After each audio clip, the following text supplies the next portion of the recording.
Hello, this is Professor James Strickler, and this is a course in American government. This lesson is from Unit 2 about constitutional history, and this is Lesson 10 about limiting powers of the national government.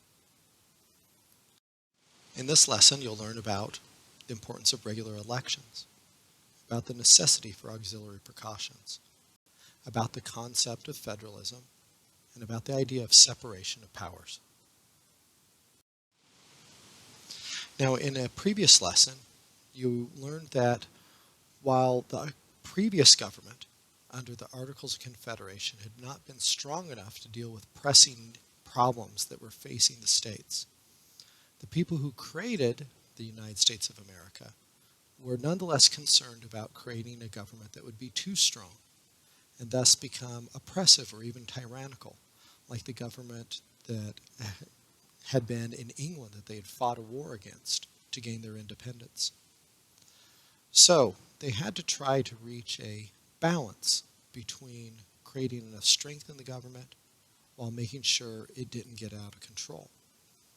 And a way that they did that was by creating within the Constitution itself multiple limitations on the national government, things that were designed into the structure of the Constitution itself to prevent this new government that they were creating from exercising too many powers too broadly and thus becoming out of control and possibly using its power to hurt the people.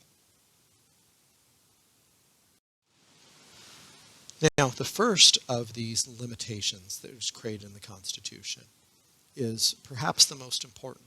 At least it's described here as such in a quote from James Madison. Now, you remember James Madison was the father of the Constitution, as we described in a previous lesson. The man who showed up at the Constitutional Convention with a plan in place for a new government. Well, after the Constitutional Convention, when the Constitution was eventually set out to be approved by the states, he wrote a series of letters to newspapers in New York supporting the approval of the Constitution. And those letters were eventually gathered together, along with letters written by some friends of his, Alexander Hamilton and John Jay. They were gathered together so it became known as the Federalist Papers. And in the 51st of these letters, Federalist 51, James Madison says that it's a dependence on the people that no doubt is the primary of control of government. In other words, the thing that is most likely to keep the government in the place where it's supposed to be, to limit it to the boundaries that we, the people, are setting upon it. Now, the way that this dependence on the people is going to be expressed is through regular elections. Now, the basic idea behind this is that if the people have a periodic chance to get rid of the members of government and replace them with someone else through elections, then in this way, they can stop the government from overstepping its powers. If the people they have elected start behaving in a way that the voters think is incorrect, the voters can just vote them out of office and put somebody else in instead. And theoretically, the people serving in government, knowing that could happen, will then control themselves while they're there. They won't do anything to make the people mad by abusing their power. So that's the idea of regular elections being used as a check on the power of government. And regular elections were built into the Constitution by, first of all, requiring that members of the House of Representatives have to be reelected every 2 years, requiring that members of the United States Senate have to be reelected every 6 years. And the way they work that out is instead of waiting for the entire Senate to be reelected every 6 years, 1/3 of them come up for a reelection every 2 years, while the entire House is being reelected at that time. And then finally, regular elections are expressed in the Constitution by requiring that presidents be elected every 4 years. So that means the voters of the country have a chance every 2 years to get rid of the House of Representative members if they don't like them. Every 6 years, they have a chance to remove the senators if they don't like them.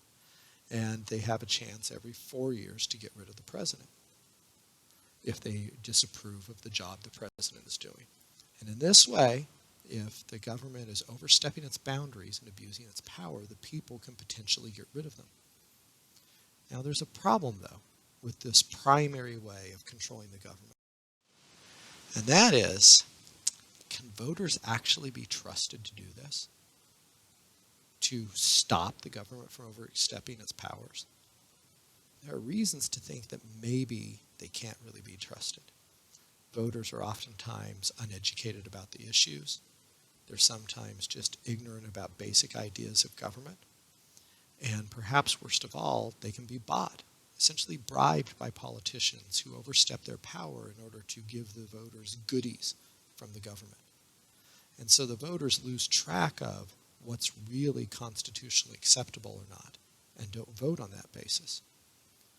So with that in mind, Madison also said that while a dependence on the people is no doubt the primary control of government, that experience has taught us that there's a necessity for what he called auxiliary precautions. In other words, extra structures put in place to limit the powers of this national government that they were creating. One of these limitations that would be structured into the government itself to try to help the national government stay under control, even if the voters weren't doing their job, is an idea called federalism. Now, I'm just going to briefly give you the most basic idea of federalism, because the next unit of this course will discuss federalism in great detail. So right now, just under federalism is the idea that the sovereign power can be divided between two different levels of government. Now, I put sovereign in quotation marks there because it's, in our way of thinking about government, it's not really sovereign power. We, the people, are the sovereign. But think about it that once we, the people, as the sovereign, delegate power to a government, we may, in effect, give it power to go do whatever it wants to do unless it makes us mad, and then we can take the power back. So, in a sense, the government has that power now, that all-powerful power, that sovereign power. There's nothing above them to tell them what to do. The only thing above them is the people through elections. But then what you're going to take is this big chunk of power that's been delegated to the government from the people, and under federalism, you're going to divide it up into two chunks. States will then want to push back to put the national government in its place. And in this way, the national government can be somewhat controlled. Now again, in the next unit of this course, we're going to see if this really worked out in practice. But it is a structure designed to limit the powers of the national government that is embedded in the design of government in the United States Constitution. Next auxiliary precaution. The next auxiliary precaution that was put in place in the Constitution is an idea called separation of powers. Now, separation of powers, what we're talking about here, is dividing power, as it's sometimes described, horizontally. Federalism, discussed on the previous few slides, divides power vertically. You have the national government at the top, state governments down below, and they each have a chunk of the power, one above the other. Separation of powers, instead of working across governments like that, works entirely within a government, in this case within the national government. And rather than dividing the power vertically with one sort of above the other, it instead divides it horizontally, chopping the government up into three pieces as it works out in our system. Now, what are those pieces? Let's talk about that for a few moments, and then talk about why dividing power up in this way can end up stopping the government from overstepping its boundaries. The first piece of government, when it's carved up and separated like this, is going to be a legislature. There has to be somebody who has a responsibility, as the legislature does, to legislate. In other words, to make laws. So, under separation of powers in our system, there's one chunk or one branch of the national government set up to make laws. Another term for that is legislate. And they are going to be called the legislature. A second branch set up, separate from the first, is the executive branch. Now, if the legislature's job is to legislate, then the executive branch's job is to execute. Now, what execute means here is not to kill. Instead, it means to carry out something, like you would talk about, say, a football team executing a play. It means that they are following what they're supposed to be doing. They're carrying it out and doing it. So the legislature legislates, in other words, decides what the law should be, and then the executive executes. Now, in our system, the legislature, what we're talking about there, is the United States Congress.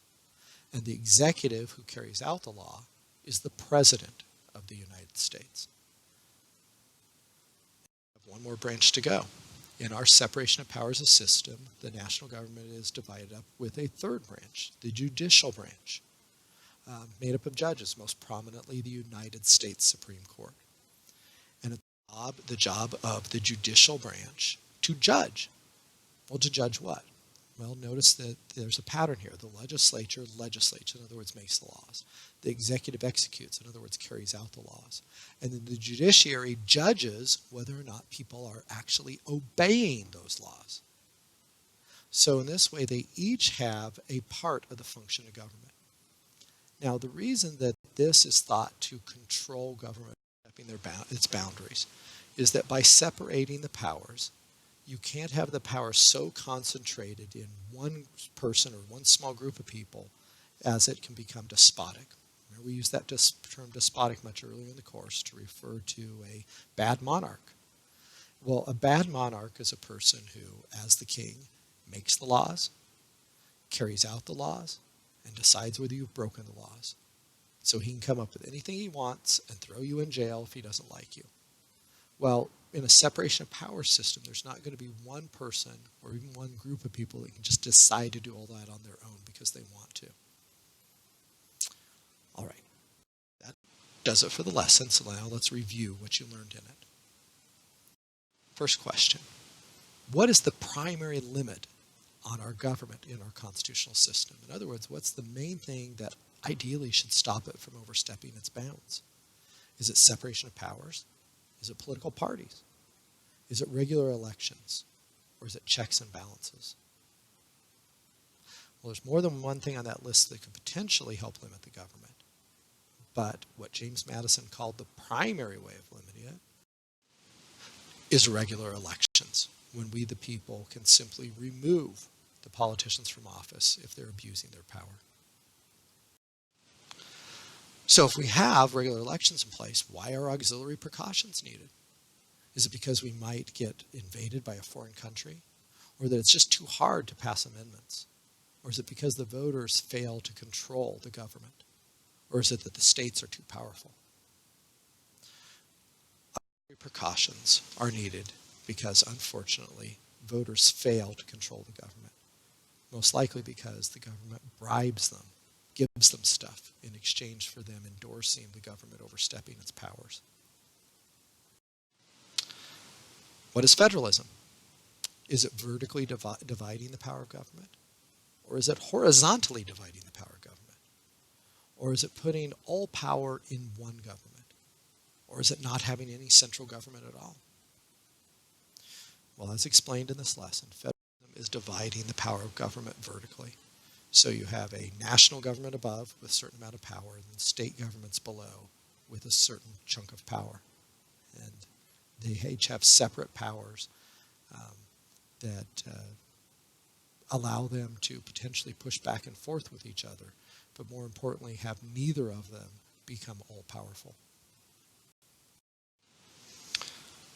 Which of the following is not a branch of the national government?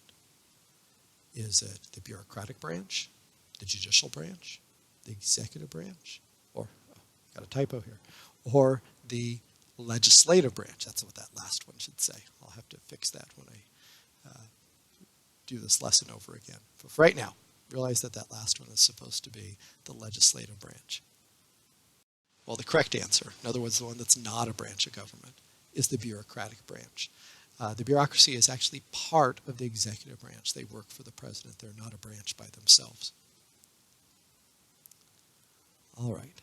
That does it for this lesson. And somehow I didn't end up with my slide at the end announcing what the next lesson would be. So the next lesson is from Unit 2, Lesson 11, about checks and balances.